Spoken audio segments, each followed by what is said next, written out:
என்னாச்சுப்பா? அப்பா அப்பா எதுக்குப்பா அழறீங்க? எல்லாரும் வேடிக்கை பாக்குறாங்க. என்னால முடியலம்மா.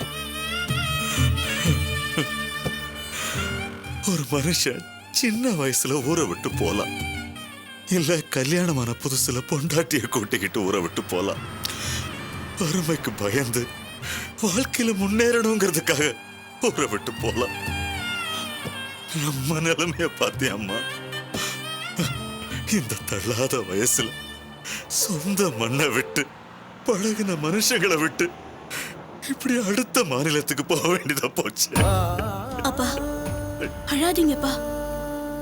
எனக்கு தைரியம் சொல்ல வேண்டியது நீங்க தான். நீங்களே அழுத எப்படிப்பா? அழாதீங்க, கண்ணை தொடச்சுக்கோங்க. இவ்வளவு நடந்ததுக்கு அப்புறம் அர்ச்சனா செல்வத்தோட வாழ்க்கையில நம்ம இடைஞ்சலா இருக்கலாமா? அப்பா சொல்றத கேளுங்க, தைரியமா இருங்க. சரி, நீங்க வெறும் வயித்தோட இருக்கீங்க. நான் போய் உங்களுக்கு குடிக்க பால் வாங்கிட்டு வரேன். சரி.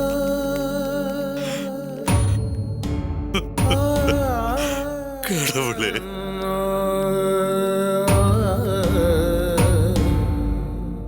அப்பா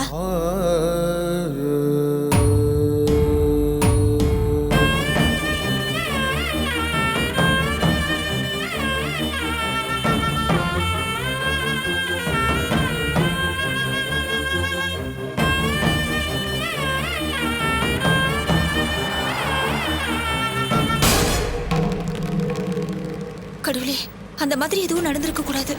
எனக்கு என்னமோ உனக்கு கிடைச்ச தகவல் சரியா இருக்கும்னு தோணல அர்ச்சனா. சரிங்க, போய் தான் பாப்போமே. சீக்கிரம் போங்க.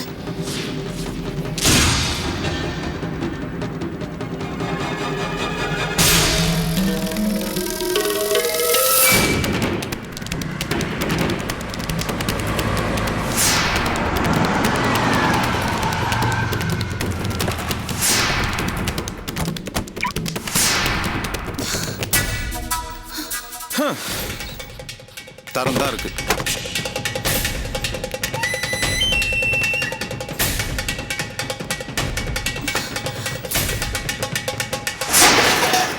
ஐயோ, மூட்டையெல்லாம் கட்டி வச்சிருக்கிறத பார்த்தா அவங்க ரெண்டு பேரும் எங்கேயும் போறதுக்கு முடிவு பண்ணிட்டாங்க போல இருக்கு. எனக்கு வந்து தகவல் சரிதான். இப்ப என்னங்க பண்றது?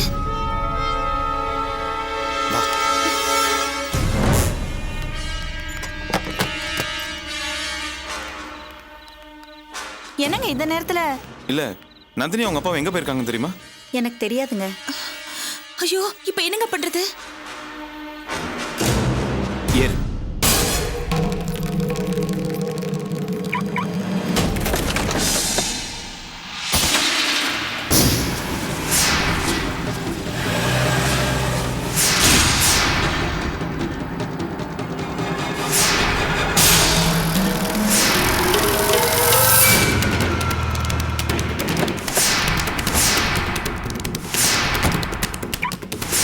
என்னங்க நீங்க நீங்க பாட்டு பஸ் ஸ்டாண்டுக்கு வந்துட்டீங்க. ஒருவேளை ரயில்வே ஸ்டேஷனுக்கு போயிருந்தாங்கன்னா? இல்ல அர்ச்சனா, அவசரத்துக்கு போறவங்க கண்டிப்பா பஸ்ல தான் போவாங்க. அதுவும் இல்லாம ரங்கராஜன் சாருக்கு உடம்பு சரியில்லை, அண்டர்சர்வ்ல எல்லாம் போக முடியாது. கண்டிப்பா பஸ்ல தான் ஏறி இருப்பாங்க. நீ வா போய் பார்க்கலாம். இத்தனை பஸ்ல எந்த பஸ்னு போய் தேடுறது? முதல்ல கோயம்புத்தூர் பஸ் தேடுவோம், அதுக்கப்புறம் மத்த பஸ்ல பாப்போம். நீ வா. வாங்க சார், ஹைதராபாத் தானே. வாங்க. வாங்க வாங்க வாங்க. அம்மா அப்பா வாங்கம்மா. பஸ் வந்துருச்சு, வாங்கப்பா. சரி. வாங்க வாங்க வாங்க.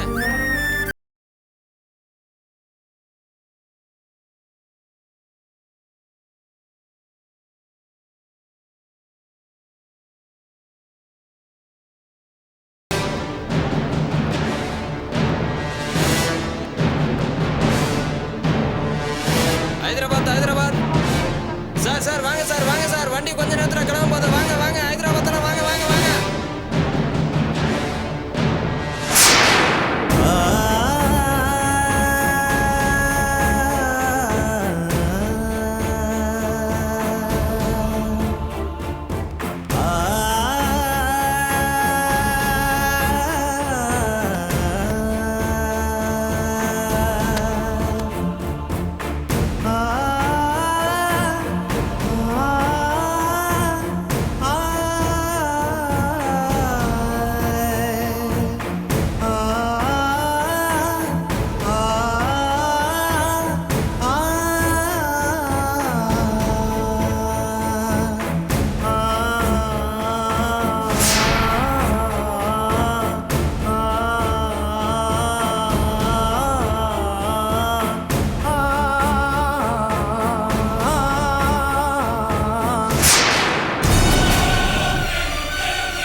Please aunty எடுத்துக்கணுங்க.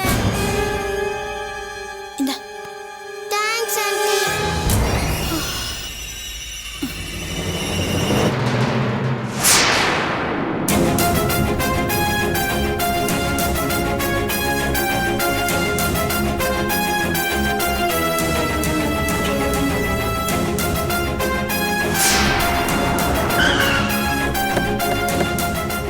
செல்வம், யார் வீட்ல வீட்ல யாருங்க? வெளில வாங்க. செல்வம், செல்வம் ப்ளீஸ். நீ பேசாம இருக்கியா?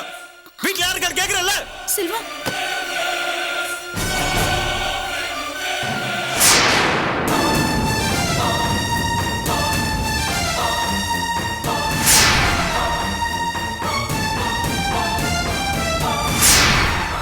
நான் பேசி முடிக்கிற வரைக்கும் யாரும் எதுவும் பேசக்கூடாது.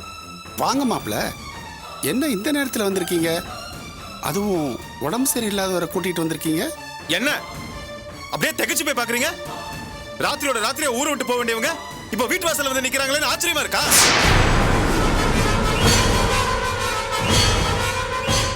என்ன மாப்ள, யாரு ராத்திரியோட ராத்திரியா ஊரை விட்டு போகணும்? என்ன சொல்றீங்க? சும்மா நடிக்காதீங்க.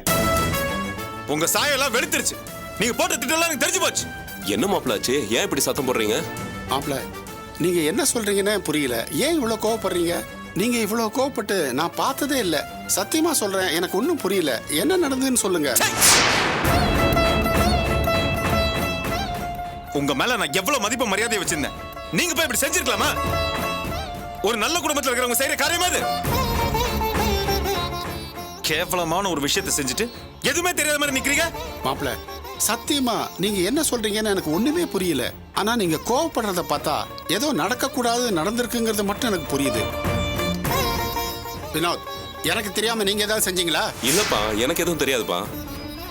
கோவப்படாதீங்க செல்வம். எல்லாம் அர்ச்சனா வாழ்க்கை நல்லா இருக்கணுங்கிறதுக்காக தான். என்னது? அர்ச்சனாவோட நல்லதுக்காகவா? எது நல்லது?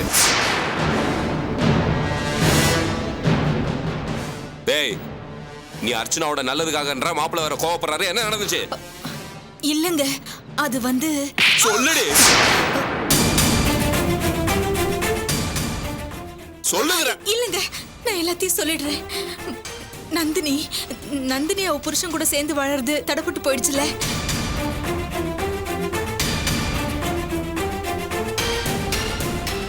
மாமா இந்த விஷயத்தை பத்தி யார்கிட்டயும் எதுவும் பேசக்கூடாதுன்னு சொன்னாரு.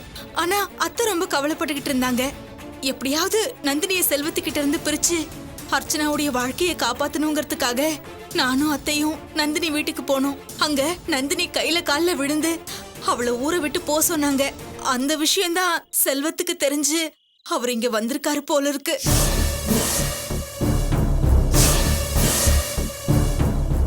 ஏங்க, பொம்பளைங்க தான் அறிவு கட்டத்தனமா இப்படி ஒரு கேவலமான காரியத்தை செஞ்சிருக்காங்கன்னா ஆம்பளைங்க நீங்களும் துணை போயிருக்கீங்க. நியாயம் தர்மம் தெரிஞ்ச ஒரு பெரிய மனுஷன் நீங்க நான் நினைச்சிட்டு இருக்கேன். நீங்க போய் இப்படி ஒரு கீழ்த்தரமான காரியத்தை செஞ்சிருக்கீங்களே.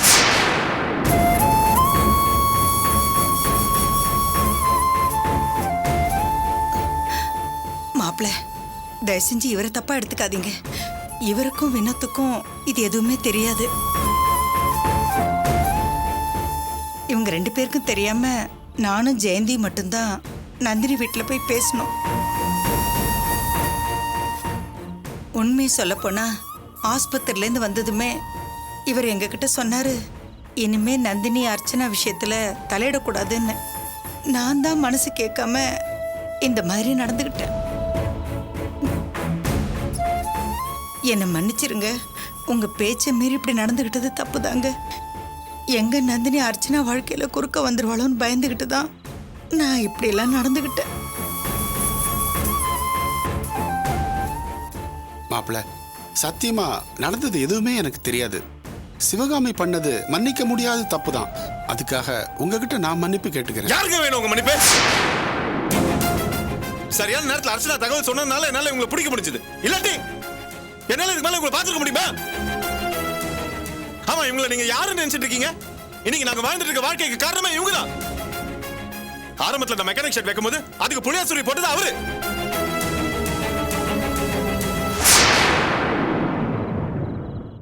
ஆரம்பத்துல நான் மெக்கானிக் ஷெட் வைக்கும்போது அதுக்கு புளியாசுரி போட்டது அவரு.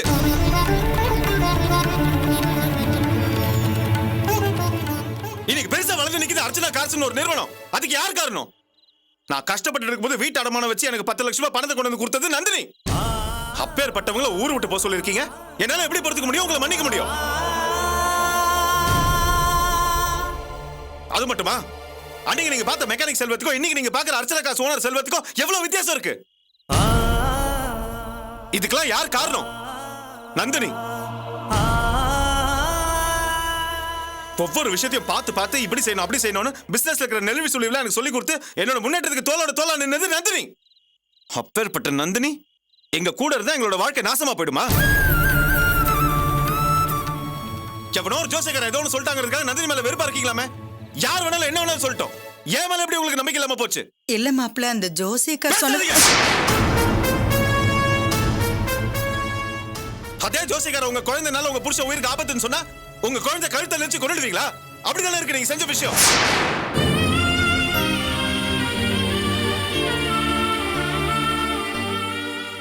என்ன பத்தியும் நந்தினி பத்தியும் உங்களுக்கு எல்லாம் என்ன தெரியும்? சின்ன வயசுல இருந்து நாங்க 2 பேரும் ஒண்ணா பழகி இருக்கோம். கள்ளங்கபடம் இல்லாம பழகி இருக்கோம். அப்பேற்பட்ட புனிதமான நட்பை இப்படி கேவலமா கொச்சப்படுத்திருக்கீங்களே. என் வாழ்க்கையில அர்ச்சனை வாழ்க்கையில விளக்கேத்தி வச்ச நந்தினியோட வாழ்க்கை பாலா போடுறதுக்கு இப்ப நானே ஒரு காரணமாயிட்டேன். ஏதாவது ஒன்று செஞ்சு அவன் வாழ்க்கையை சரி பண்ணலாம்னு நானும் இவ்வளவு அவசரப்பட்டு இருக்கோம். இந்த நேரத்தில் அவளை ஊர் விட்டு போக சொல்லிருக்கீங்க. நந்தினியை ஊர் விட்டு போக சொல்றதுக்கு நீங்க யாரு? உங்களுக்கு என்ன உரிமை இருக்கு? அவரால இதே ஊர்ல வாழ்க்கையில முன்னேறவங்க 100 பேருக்கு மேல இருக்காங்க. என்னையும் சேர்த்து தான் சொல்றேன். அப்பேற்பட்ட அவரையே இந்த ஊர் விட்டு போக சொல்றீங்களா? அதுவும் என் வாழ்க்கை காரணமா காட்டி. ஒருவேளை அவங்க இந்த ஊர் விட்டு போயிருந்தாங்கன்னா அதுக்கப்புறம் என்னால நிம்மதியா இருக்க முடியுமா? இல்ல மாப்பிள்ள, உங்க நல்லதுக்காகத்தான். என்ன நல்லது? நந்தினி எங்க வாழ்க்கையில இருந்து பிரிக்க பாக்குறது நல்லதா?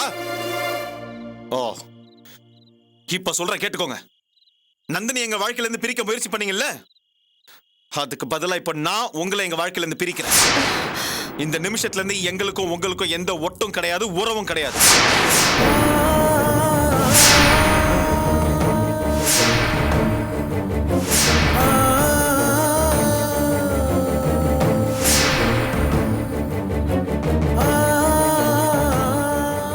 இனிமே நீங்க யாரோ நாங்க யாரோ. செல்வம் இருக்கு சார்.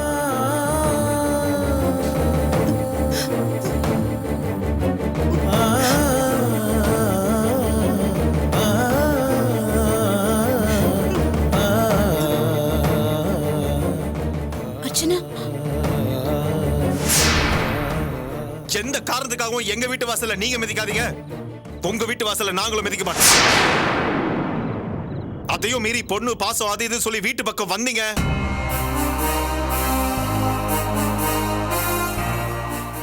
அதுக்கப்புறம் நானே பார்க்காத செல்வத்தை நீங்க பாப்பீங்க.